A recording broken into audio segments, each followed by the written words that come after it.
ఇప్పుడు మనం కాశీ క్షేత్ర పాలకుడైన కాలభైరవుడు గురించి తెలుసుకుందాం. ఒకరోజు బ్రహ్మదేవుడు మరియు విష్ణుమూర్తి ఇద్దరు నేను గొప్ప నేను గొప్ప అంటూ అలా మాటలు ఘర్షణగా మారినప్పుడు విష్ణుమూర్తి ఇలా అంటాడు, సృష్టి లయకారుడైన శివుడు తలుచుకుంటే నువ్వు సృష్టించింది కూడా ఏమీ ఉండదు అని అంటాడు. అప్పటి నుండి బ్రహ్మదేవుడు గర్వంతో శివుడు చేస్తున్న పనుల్లో ఆటంకం కలిగించడం చేస్తాడు. ఒకరోజు శివుడు కోపంతో తన తల వెంట్రుకలను విసురుతాడు. అప్పుడు కాలభైరవుడు జన్మిస్తాడు. కాలభైరవుడు ఉగ్రుడై బ్రహ్మదేవుడు ఒక తలని నరికేస్తాడు. అప్పటితో బ్రహ్మదేవుడు గర్వం దిగిపోతుంది.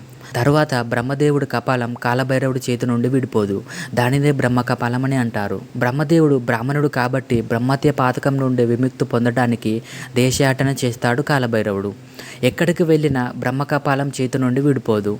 అప్పుడు కాలభైరవుడు విష్ణుమూర్తిని కోరగా విష్ణుమూర్తి కాశీకి వెళ్ళమని చెప్తాడు. అలా కాలభైరవుడు కాశీలో అడుగు పెట్టడంతోనే ఆ కపాలం చేతి నుండి విడిపోతుంది. బ్రహ్మత్య పాతకం నుండి విముక్తి పొందుతాడు. అప్పటి నుండి కాశీ నగర క్షేత్ర పాలకుడిగా అక్కడే స్థిరపడ్డాడు అని చెప్తారు. కాశీ వెళ్ళిన వారు ముందుగా కాలభైరవుని దర్శించుకున్నాకే కాశీ విశ్వేశ్వరుని దర్శించుకుంటారు. ఓం నమ శివాయ.